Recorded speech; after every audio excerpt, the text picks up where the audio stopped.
France की राजधानी Paris में मेट्रो स्टेशन के पास एक महिला को गोली मार दी गई। रॉयटर्स की रिपोर्ट के मुताबिक हिजाब पहनी इस महिला को पुलिस ने ही गोली मार दी। वजह ये बताई गई कि महिला का बर्ताव काफी उग्र था। न्यूज एजेंसी के मुताबिक चश्मदीदों का कहना है कि महिला जोर जोर से अल्लाहू अकबर का नारा लगा रही थी। पिछले कुछ दिनों में आपने देखा होगा कि फ्रांस में कई ऐसे प्रदर्शन हुए जहां पर काफी ज्यादा हिंसा हुई और इसके पीछे उन लोगों को जिम्मेदार ठहराया गया जिन्होंने फ्रांस में शरण ली हुई थी। ये वो लोग थे जो मिडिल ईस्ट के तमाम देशों से फ्रांस में शरण लेने के लिए पहुंचे थे और उसके बाद उन लोगों ने वहां पर उत्पात मचाया, हंगामा किया। We will keep radical Islamic terrorists the hell out of our country. 57 countries की सऊदी अरेबिया के अंदर मीटिंग थी, तो उसमें उनसे वोटिंग कराई गई है कि इनमें से फलस्तीनी मुहाजिरीन कौन रखेगा। सब कंट्रीज ने ना कर दी। हमने थाईलैंड वीजा फ्री एंट्री दे रहा है भारतीयों को। लग रहा खुद जर्मनी गया हूँ, पासपोर्ट यूं उठा के फेंकते हैं। इंडिया का पासपोर्ट वो चूमते हैं, हमारा पासपोर्ट से हमारी कोई कदर नहीं है। पूरे के पूरे यूरोप के अंदर ही देखने को मिल रहा है। पूरा यूरोप आज पोलैंड वाली पॉलिसी को अपना रहा है। पूरे के पूरे यूरोप में आज फार राइट जो है वो आ चुका है और आके अपनी जड़ें मजबूती से जमाता हुआ हमें नजर आ रहा है। सिर्फ वही नहीं, चाहे आपने ट्रम्प साहब का बयान देखो, चाहे आप यूरोप के अलग अलग लीडर्स का बयान देखो, सबकी तरफ से कहीं ना कहीं एक स्ट्रॉन्ग स्टेटमेंट आ रहा है कि भैया हम बर्दाश्त नहीं करेंगे। अब ये जो एक रेडिकल तबका है, ये जो रेडिकल तबका है जिसमें से कई लोग तो इलीगली घुस आते हैं, कई लोग इलीगली घुस आते हैं, इलीगली घुस के यहाँ पर आतंकवाद फैलाना, यहाँ पे बम ब्लास्ट करना, यहाँ पे प्रोस्टिट्यूशन करना, यहाँ पर जो है वो हथियार का काम करना, यहाँ पर जो है वो मिनी पाकिस्तान टाइप के कॉलोनीज बसाने लगना, मिनी लीबिया, मिनी जो है वो फिलिस्तीन बसाने लगना, वो सब चीज़ें जो है बर्दाश्त नहीं करी जाएंगी।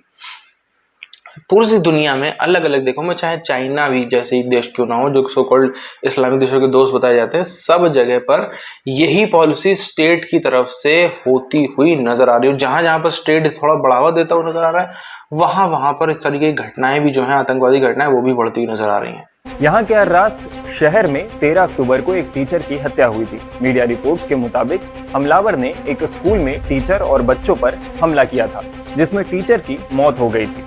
पुलिस के मुताबिक आरोपी ने अल्लाहू अकबर चिल्लाते हुए स्कूल पर हमला किया था। अधिकारियों ने इस हमले का संबंध इजराइल गाजा युद्ध से भी बताया था। उनके शब्दों में इसे जिहादी माहौल से जोड़ा गया था। बता दें कि 7 अक्टूबर को हमास के हमले के बाद जब इजराइल ने गाजा पर जवाबी कार्रवाई शुरू की तो फ्रांस ने इजराइल को अपना समर्थन दिया था। जब पुलिस पहुंची तो उन्होंने महिला को शांत कराने की कोशिश की, लेकिन खतरे की आशंका को देखते हुए पुलिस के पास गोली चलाने के अलावा कोई विकल्प नहीं था।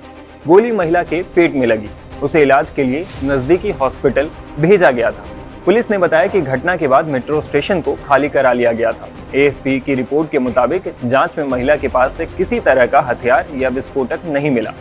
पुलिस प्रमुख नुनेज ने कहा है कि महिला की पहचान अभी नहीं हो पाई है, लेकिन वो वही महिला हो सकती है जिसने साल 2021 में आतंकवाद विरोधी सेंटिनल ऑपरेशन के शहरी गश्ती दल को धमकी दी थी। सरकारी संपत्ति का नुकसान पहुंचाया, लोगों को चोट पहुंचाई, लेकिन अब फ्रांस में एक ऐसा कदम उठा लिया गया है जिसके बाद ऐसे लोगों की घिग्गी बनना स्वाभाविक है। दरअसल फ्रांस ने 20,000 लोगों की एक ऐसी लिस्ट बना ली है, 20,000 ऐसे कट्टरपंथियों की लिस्ट बना ली है जिन्हें बाहर निकाला जाना अब तय हो गया है कि उन्हें फ्रांस से बाहर निकाल दिया जाएगा। ये लोग फ्रांस में रहने के लिए इनको कोई परमिशन नहीं दी जाएगी। हुआ क्या था कि फ्रांस में हाल ही में एक टीचर की चाकू मारकर हत्या कर दी गई और बाद में जो आरोपी पकड़ा गया, पता चला कि वो कट्टरपंथ से प्रेरित था और वो फ्रांस में ही शरण लेकर रह रहा था। तो उसके बाद फ्रांस की अथॉरिटीज के कान खड़े हुए, चौकन्ने हुए और उन्होंने ऐसे लोगों की पहचान की और शुरुआती 20,000 लोगों की लिस्ट बनाकर तैयार कर ली गई है।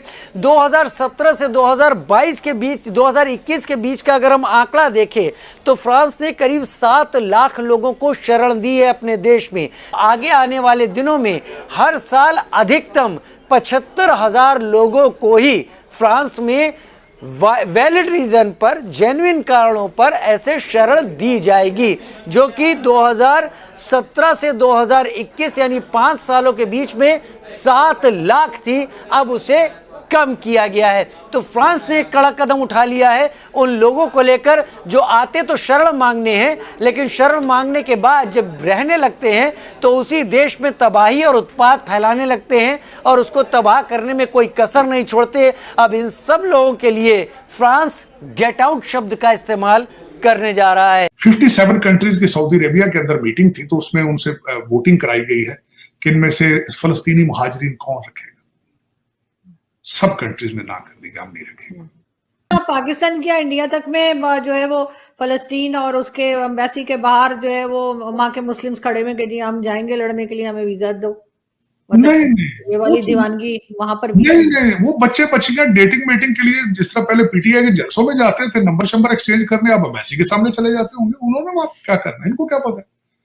ये लौंडे लपाड़े जो अनपढ़ जाहिल जिनको इंग्लिश का एक लफ्ज नहीं आता, आपका क्या ख्याल है ये जिंदगी में कुछ अचीव करेंगे? We will keep radical Islamic terrorists the hell out of our country. Europe में हमास समर्थक लाखों लोगों को सड़कों पर प्रदर्शन करता देख अमेरिका के पूर्व राष्ट्रपति डोनाल्ड ट्रंप ने एक ऐसा बयान दिया है जिसने हंगामा खड़ा कर दिया। डोनाल्ड ट्रंप ने कहा कि आज यूरोप और अमेरिका की सड़कों पर जो हो रहा है वो बेहद ही चिंताजनक है। हम यूरोप जैसा नहीं बनना चाहते जहां आज हर कोने पर सिर्फ जिहाद ही दिखता है। डोनाल्ड ट्रंप ने कहा कि मैं दोबारा राष्ट्रपति बनते ही देश से इस्लामिक कट्टर आतंकियों को निकाल दूंगा। इस बयान के बाद इजराइल में डोनाल्ड ट्रंप की जबरदस्त तारीफें हो रही हैं।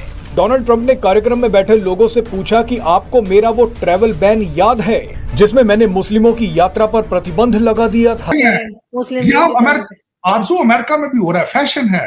लिबरल जो लोग हैं ना, लिबरल, ये जो एडिक्टेड नशे कर रहे हैं, इस तरह के ब्लैक लाइव मैटर इस तरह के करके बाहर जाते हैं इकट्ठे होके, बस वो उन्होंने अपने एक दूसरे के साथ नंबर शंबर डेटिंग मीटिंग करते हैं और कुछ भी नहीं, फैशन है सिर्फ।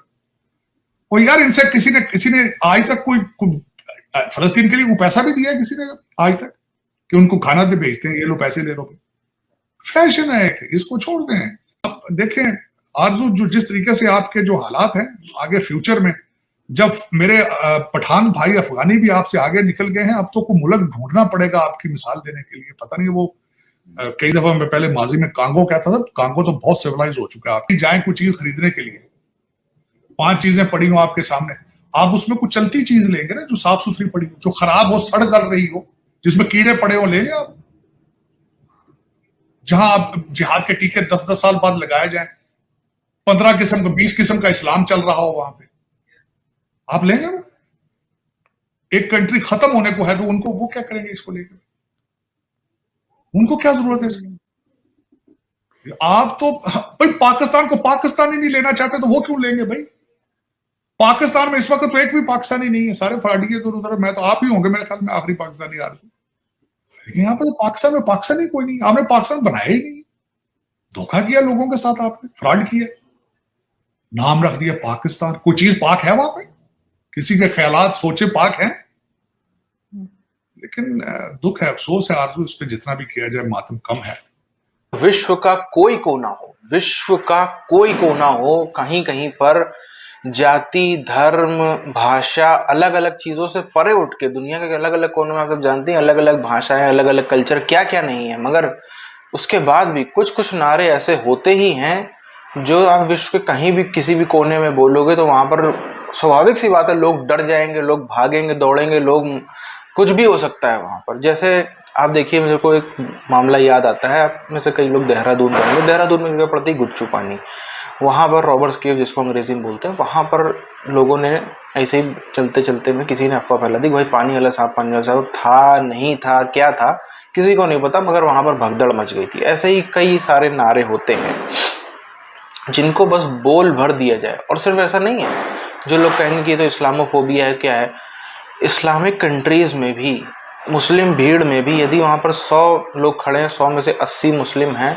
उनके सामने भी यदि इस प्रकार के नारे कोई आकर के लगाएगा, चाहे वो बुर्खा पहनी हुई महिला हो, चाहे कोई भी हो, तो वो लोग भी सबसे पहले तुरंत भागेंगे, दौड़ेंगे। फिर उसके दिमाग में कुछ नहीं आएगा, यहाँ भले ही कमेंट में आकर के वो लोग कुछ भी कर लेंगे, नहीं गलत कह रहा हो अभी, वो कुछ भी कर सकते हैं, मगर वहाँ पर भी वो नारे लगेंगे तो वो लोग सबसे पहले भागते हुए नजर आएंगे। कहीं पर भी आप अच्छे खासे बैठे हो और आपके बगल में कोई आकर के ऐसा नारा लगा दे तो आप भागेंगे, आपको लगेगा कि हाँ बम तो नहीं फटने वाला है, यहाँ तो कुछ भी हो सकता है, भागो यहाँ से। ये सब चीजें होती हैं। इसी तरह से फ्रांस में पहले ऐसे मामले कम नहीं हैं, बहुत बड़े हो चुके हैं, जहाँ पर एक तो फ्रांस के अंदर जो इमिग्रेंट्स हैं, इलीगल इमिग्रेंट्स, जो जबरन घुसे हुए शरणार्थी हैं, उनकी भी यदि हम बात करें तो उनके द्वारा किए गए क्राइम्स की संख्या कोई फ्रांस में कम नहीं है, उनके द्वारा की गई घटनाएं फ्रांस में कोई कम नहीं है। सिर्फ फ्रांस ही आप छोड़ दीजिए, यूरोप भर पे देख लो आप। चलो एक बार यूरोप को देखो आप, यहाँ पे उस मिडिल ईस्ट में जहाँ पे शिया सुन्नी वॉर होती है, जहाँ पे इजराइल फिलिस्तीन की वॉर होती है, वहाँ पे जो लोग भगाए जाते हैं, जो इमिग्रेंट्स हैं भगाए जाते हैं, उसमें से मेजॉरिटी जो है वो मुस्लिम देश में नहीं जाते हैं, वो सब जाते हैं यूरोप के क्रिश्चियन देशों में। म्यांमार से जो रोहिंग्या भगाए गए, बर्मा से जो रोहिंग्या भगाए गए, वो पहले उनके पास में मुस्लिम देश का ऑप्शन था बांग्लादेश, मगर बांग्लादेश में वो नहीं रुके और ना ही बांग्लादेश ने रुकने भी दिया। दोनों ही बातें हैं, ना उन्होंने बांग्लादेश में रुकना पसंद किया, ना बांग्लादेश की सरकार ने रोकना पसंद किया। ये देश जहाँ की 80% आबादी हिंदू है, और अगर उसमें हिंदू सिख जैन बौद्ध सबको जोड़ लेंगे, नॉन मुस्लिम को जोड़ लेंगे, तो 90% से थोड़ा सा कम के आसपास में बैठती, बहुत ज़्यादा का फर्क नहीं है। उतनी आबादी वाले देश में वो आते हैं, यहाँ की कई सारी सरकारें उनको भत्ता देती है, कई सारी सरकारें उनको अलग अलग सुविधाएं देती हैं, कई सारी बाकायदा नेता खड़े होकर बोलते हैं कि तुमको कोई तुम्हारी कॉलोनी पे एक पत्थर फेंक के दिखा दे, हम उसकी ऐसी तैसी कर डालेंगे, पूरा संरक्षण सब कुछ होता है इसी देश के अंदर। उस बांग्लादेश में जो इस्लामिक कंट्रीज है वो नहीं अपना रहा है, यहाँ वालों को ज्यादा खुजली है कि अपनाए जाते हैं। और अभी भी चाहे अभी की मौजूदा सरकार को आप देख लो, 9 साल 10 साल होने वाले हैं सरकार को, इस सरकार में कितने बाहर निकाले गए हो इलीगल माइग्रेंट्स। अब इलीगल माइग्रेंट्स को भगाने में जी इतनी प्रॉब्लम तो नहीं होनी चाहिए, कोई लीगल तो है नहीं, फिर भी खैर इनसे भी वो चीज़ ना हो सकी जो चीज़ की उम्मीद यहाँ पे लोगों ने, वोटर्स ने लगा के इनको वोट दे के भेजा था। यही सब वो चीज़ें हैं जिसमें फ्रांस में अब ये चीज़ बर्दाश्त के बाहर जा रही है। तो फ्रांस की सरकार की खुले स्टैंड आ रहा है कि भाई हम इस प्रकार की चीज़ों को बर्दाश्त नहीं करेंगे। तभी आप देखिएगा पूरे यूरोप में अगले 10 सालों में स्थितियां बहुत बिगड़ने वाली हैं।